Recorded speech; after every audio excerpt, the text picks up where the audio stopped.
안녕하세요 여러분, 성공합시다. 제가 정말 많이 듣는 질문 중에 하나가 아니 어디서 그렇게 에너지가 생기냐고 많이 물으시거든요. 오늘 본문에서 그 비밀을 알려드릴게요. 자, 13절. 우리는 앞서 배를 타고 앗소에서 바울을 태우려고 그리로 가니 이는 바울이 걸어서 가고자 하여 그렇게 정하여 준 것이라. 바울을 제외한 나머지 일행들은요, 배를 타고 앗소로 갔고 바울은 걸어서 앗소로 갔어요. 드로아에서 앗소까지 거리가 약 32km 정도 되고 서울에서 한 오산 정도 거리거든요. 한 걸음으로 8시간 이상 걸어야 되는 길이에요. 아마도 바울은요, 홀로 걸으면서 주님과 대화하고 싶었던 것 같아요. 주님 앞에 마음을 쏟아놓고 또 앞으로 일어날 일에 대해서 은혜를 구했을 거예요.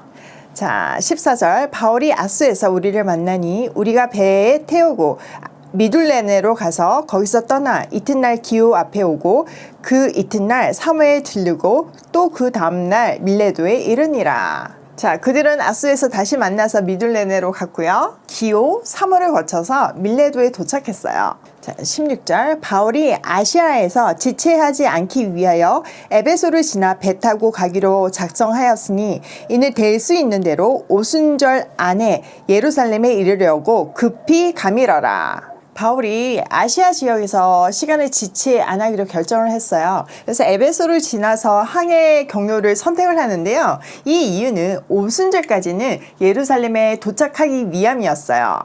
자, 17절.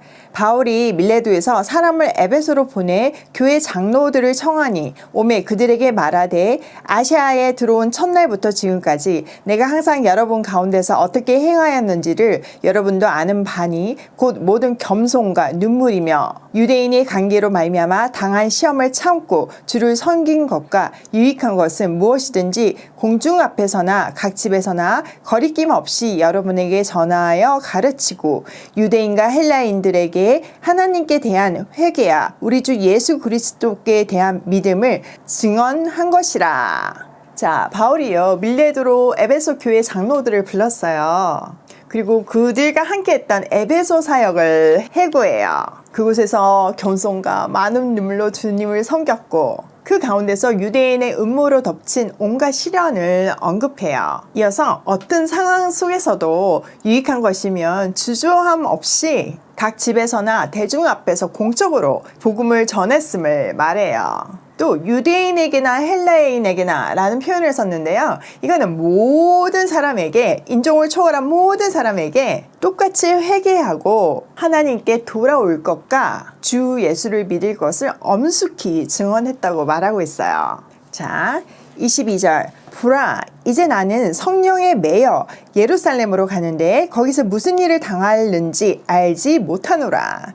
자, 보라 이렇게 주목을 시키고 이제라는 단어를 통해서 앞으로의 계획을 말해줘요.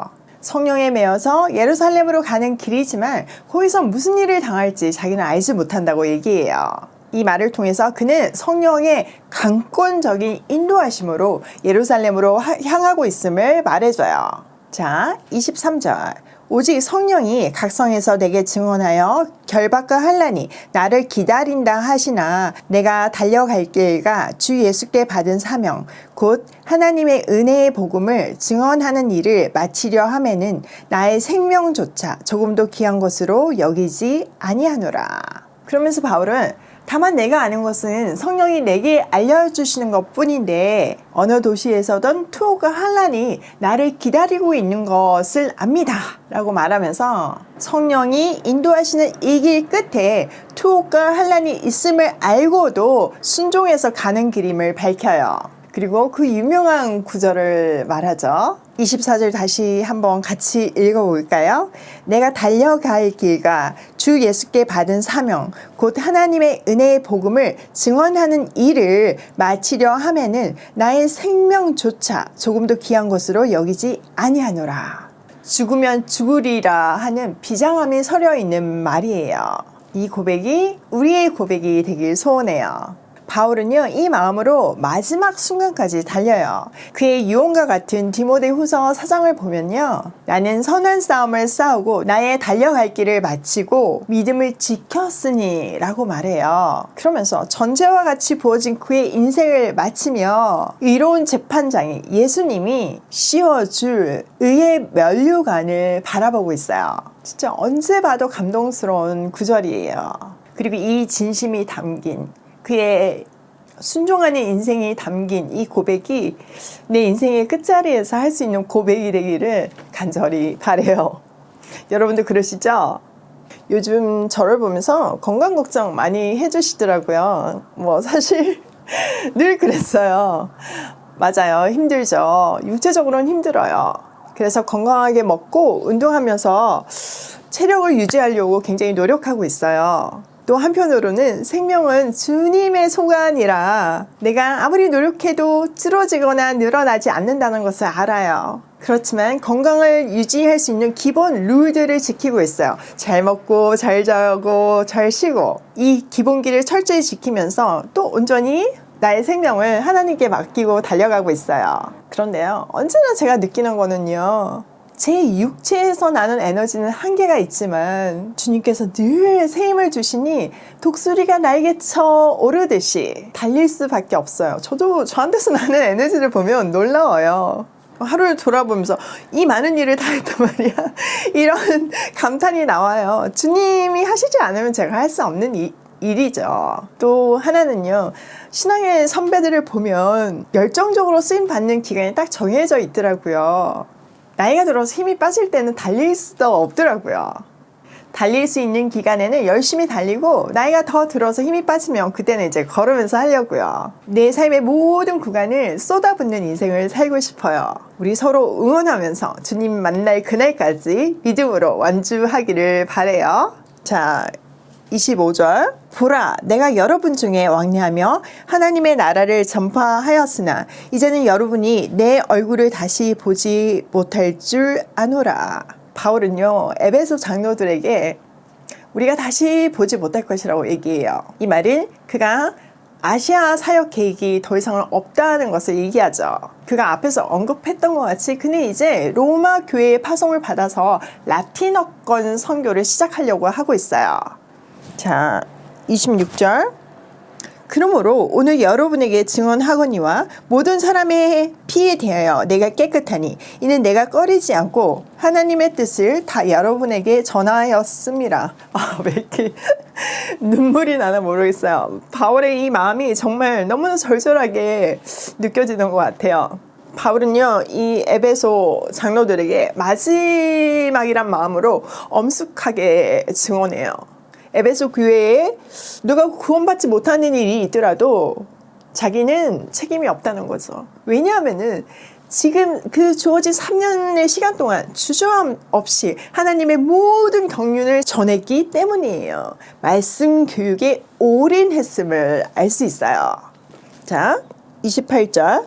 여러분은 자기를 위하여 또는 그 양떼를 위하여 삼가라. 성령이 그들 가운데 여러분을 감독자로 삼고 하나님이 자기 피로 사신 교회를 보살피게 하셨느니라. 내가 떠난 후에 사나운 이리가 여러분에게 들어와서 그 양떼를 아끼지 아니하며 또 여러분 중에서 제자들을 끌어 자기를 따르게 하려고 어그러진 말을 하는 사람들이 일어날 줄을 내가 아노라. 그러므로 여러분이 일깨어 내가 3년이나 밤낮 쉬지 않고 눈물로 각 사람을 훈계하던 것을 기억하라. 지금 내가 여러분을 주와 및 그의 은혜의 말씀에 부탁하노니 그 말씀이 여러분을 능히 든든히 세우사 거룩하게 하심을 입은 모든 자 가운데서 기업이 있게 하시리라. 네, 바울은요, 진짜 눈물이 안 멈추네요. 바울은요, 장로들에게 자기 자신을 잘 살피며 양떼들을 잘 돌보라고 권면하고 있어요. 그들을 세운 것은 성령이시고 성령이 그들을 감독으로 세웠기 때문에 그 맡기신 사명, 하나님께서 자기 아들의 피로 사신 교회를 돌보는 일에 올인하라는 말이죠. 또 바울은요, 떠난 후에 이단과 거짓 선지자 또 율법주의자들이 사나운 이립대처럼 공동체에 들어와서 양떼를 마구 해칠 것이라고 말해요. 지금까지 그런 패턴이었잖아요. 그러니까 에베소에도 그 일이 일어날 것을 알고 있어요. 그나마 그 공격에서 성도들을 보호할 수 있는 방법은 말씀을 가르치는 거였어요. 말씀의 기준이 분명할 때 그게 잘못된 거를 알 수 있잖아요. 그래서 바울은요, 깨어서 자신이 3년 동안 밤낮 없이 각 사람을 눈물로 훈계했던 것을 기억하라고 해요. 진짜 바울은요, 그 모든 환난 가운데서도 그 말씀을 전하고 가르치는 일을 멈추지 않았어요. 거기에 생명을 걸었어요. 왜냐면은 성도들의 생명을 보호하는 일이 그것뿐이었으니까요. 바울은요, 자기의 삶을 모델로 기억하라고 말할 수 있을 정도로 순종하여 하나님의 뜻대로 살았어요. 그리고 이제 하나님과 그의 은혜로운 말씀에 이 에베소 교회를 맡겨요. 바울은 자기는 떠나지만 이 공동체를 유지할 수 있는 것은, 이 공동체를 보호할 수 있는 것은 하나님의 말씀이라는 것을 너무나 잘 알기 때문에 그 말씀에 이 공동체를 맡기고 있는 거예요. 그러면서 하나님의 말씀은 여러분을 튼튼하게 세울 수 있고 여러분으로 하여금 하나님의 유업을 차지할 수 있게 합니다 라고 말하고 있어요. 그러니까 지금 이 리더십한테 교회를 맡기는 것이 아니라 하나님과 그의 말씀에 맡기고 있죠. 이게 아주 중요한 포인트예요. 바울은요, 그의 고백대로 밤낮으로 수고하며 그 누구보다도 열심히 사역을 했어요. 그러나 그것은 통로일 뿐이었고 말씀이 사람을 세우고 하나님 나라 유업을 차지함을 보았던 거죠. 그래서 확신에 차서 이 말을 할 수 있었던 거죠. 이 패턴을 알았기 때문에 그는 정말 말씀 가르치는 일에 목숨을 걸었음을 다시 한번 확인할 수 있어요. 저는 바울하고는 비교가 안 되지만 그래도 제 분량으로 이 바울의 심정으로 살았기 때문에 이 말씀이 정말 너무 저한테 큰 위로가 되고 감동으로 밀려오는 것 같아요. 그리고 저도 요즘 이 말씀의 능력을 확실히 체험하고 있어요.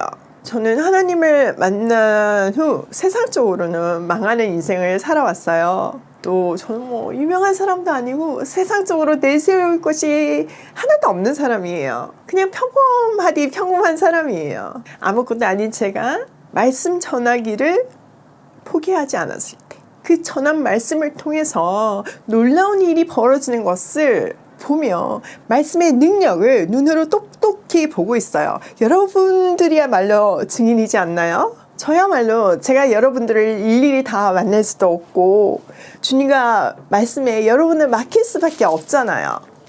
근데 진짜 바울의 말대로 말씀이 여러분을 든든히 세우고 하나님 나라의 유업을 이어가게 하시잖아요. 여러분들이 지금 오늘 이 말씀의 찐 증인들이세요.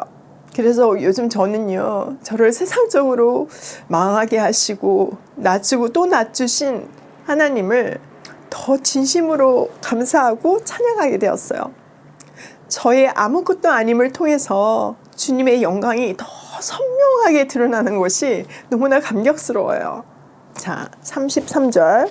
내가 아무의 은이나 금이나 의복을 탐하지 아니하였고 여러분이 아는 바와 같이 이 손으로 나와 내 동행들이 쓰는 것을 충당하여 범사의 여러분에게 모본을 보여준 바와 같이 수고하여 약한 사람을 돕고 또 주 예수께서 친히 말씀하신 바 주는 것이 받는 것보다 복이 있다 하심을 기억하여야 할지니라.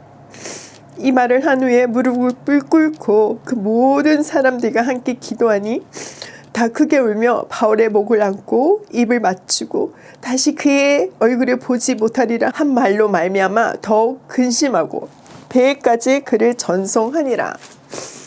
이어서 본인은 대가를 바라지 않고 복음을 전했다고 말하고 있어요.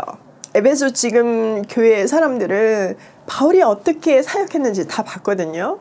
그들에게 니네는 봤다시피 나는 자비랑 선교를 했다, 이 말을 하고 있는 거죠. 여러분 당시에 유명한 철학자들은요 강사료를 엄청 많이 받았어요. 그 액수에 따라서 유명도가 정해졌거든요.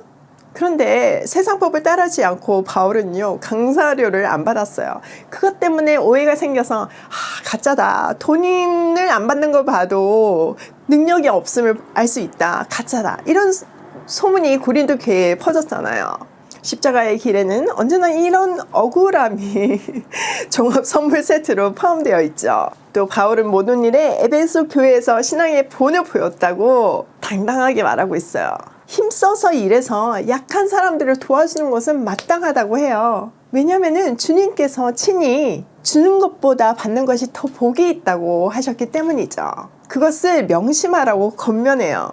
여러분 지금 우리도 보육원 아이들 도우면서 너무 행복하잖아요. 받는 것보다 주면서 더 복을 받고 있잖아요. 더 큰 복을 누리고 있잖아요. 정말 말씀을 살아서 우리 삶 가운데 운행해요. 우리가 순종할 때만 이 말씀의 그 기쁨과 능력을 경험하고 누릴 수 있어요. 이 말씀도 제게 오늘 큰 위로가 되는데요. 저도 한 손에 복음을 들고 한 손에 비즈니스를 들고 최선을 다해서 힘써 일하고 있어요. 그런데 오다 보면 정말 색안경을 끼고 보는 사람들도 너무 많았고 하나님 팔아서 비즈니스 한다고 욕하는 사람들도 있었어요. 그런 오해와 그런 누명 그런 거 들으면 가슴 아프죠. 그렇지만 매일 주시는 주님의 확신이 있었기 때문에 제가 묵묵히 걸어올 수 있었어요. 지금도 저는 최선을 다해서 비즈니스를 해요. 제가 하고 있는 비즈니스 오이 마켓이 열심히 돈을 벌어서 오이 패밀리를 서포트 하고 있는 거 아시죠? 여러분 후원금을 100% 어려운 이웃에게 여러분이 원하는 대로 흘려 보내려면 그 누군가는 그 부대 비용을 감당해야 해요. 생각지도 못한 비용들이 들거든요. 그 운영비를 비즈니스를 통해서 정당하게 버니까 오이 패밀리가 쓰는 돈은 투명할 수 있고 온전히 100% 흘려보낼 수 있어요. 솔직히 제가 이렇게 큰 그림을 그리고 모든 것을 계획하고 온 것이 아니라 말씀의 원리대로 적용하면서 한 걸음씩 왔을 뿐인데 이렇게 매일 아침 말씀으로 잘하고 있다고 격려해 주시고 이 걸음을 컨펌해 주실 때 정말 너무 감격스럽고 또 앞으로 나아갈 수 있는 힘이 생겨요. 사람이 어떻게 그렇게 사냐 이렇게 얘기할 정도로 상상할 수 없는 에너지가 생기고 그 상상할 수 없는 스케줄을 감당할 수 있는 것 같아요. 여러분 12월은요 비즈니스로 보면 대목이에요. 그런데 지금 보육원 선물 보내기로 이렇게 많은 에너지를 쏟고 있으니 세상적인 계산으로는 바보 같은 일을 하고 있는 거죠. 근데 이렇게 할 수 있는 것은요 그 광야를 통해서 우리 회사의 정체성이 무엇인지를 명확하게 가르쳐 주셨기 때문이에요. 저는 돈을 많이 벌어서 성공한 기업을 하는 것이 목표가 아니에요. 모든 비즈니스의 가정이 매일의 비즈니스가 어려운 이웃, 도움 없이는 만나를 거둬들이러 갈 수 없는 장막 안에 있는 사람들을 돕는 것이 목표이기 때문에 작지만 아주 건강하고 완벽한 걸음이라고 생각해요. 오늘 본문을 통해서 주시는 세밀한 음성을 통해서 다시 한번 컨펌을 받아요. 바울이 이 밀레도 장로들에게 말하는 것처럼 저는 우리 아이들에게 얘기해요. 엄마 아빠가 사는 거 봤지? 한 손에 복음 들고 한 손에 비즈니스 들고 하나님 앞에서 매일 성실하게 사는 거 봤지? 우리의 성공과 망함? 그런 거 중요하지 않아. 모든 것이 하나님 나라를 확장하는 도구일 뿐이야. 성공도 망함도. 정말 이런 말을 자녀들에게 할 수 있는 인생을 살게 해주신 하나님의 은혜에 목이 메이네요. 이 말이 제 인생 끝에서도 우리 자녀들에게 할 수 있는 저의 유언이 되길 소망해요. 바울은요 말을 마치고 이 에베소 장로들과 함께 기도해요. 모두 실컷 울었어요. 바울의 목을 끌어안고 입을 맞추면서 울었어요. 그들의 마음을 가장 아프게 한 거는 다시는 자기의 얼굴을 보지 못할 것이라는 바울의 말이었어요. 그들은 배 타는 곳까지 바울을 배웅하면서 그의 앞날을 응원했어요. 아, 정말 저한테 너무 컨펌을 해주시는 말씀이라 제가 너무 울어서 죄송해요. 이해해 주시죠. 근데 제가 다시 녹음해도 이럴 것 같아서 그냥 마무리할게요. 자, 오늘 내용을 우리 삶에 한번 적용하면, 첫 번째, 가는 길에 고난과 환난이 예비된 줄 알면서도 십자가를 선택할 수 있는 것은 최고의 축복이에요. 두 번째, 하나님과 그의 말씀에 모든 것을 맡기자예요. 여러분, 진짜 말씀 교육이 중요해요. 말씀이 우리 안에 견고하게 있으면요, 우린 옆으로 새지 않아요. 이상한 공격들이 오고 이상한 가르침이 와도요, 분별할 수 있는 근거가 있잖아요. 그래서 말씀이 기준이고 그 기준인 말씀을 우리 마음에 새겨야 하는 거예요. 매일 말씀 공부 꼭 하시기예요. 세 번째, 작은 예수로서 모델이 되는 삶을 살자예요. 아무리 말씀을 잘 가르쳐도 제가 개떡같이 산다면, 말과 행동이 너무나 다르다면 얼마나 시험 드시겠어요? 우리 아이들이 얼마나 시험 들겠어요? 그래서 크리스천 가정의 아이들이 엇나가는 경우가, 그런 케이스가 많잖아요. 부모들의 교회 생활과 집 안에서의 삶이 다르기 때문에, 가르치는 말씀과 자기들에게 하는 행동이 다르기 때문에 그 하나님을 인정하지 않는 거예요. 그러니까 은혜를 구하면서 작은 예수의 삶을 살기로 해요. 오늘도 하나님이 기뻐하시는 길을 선택하며 작은 예수로서의 하루가 되길 소망하며 고싱해요.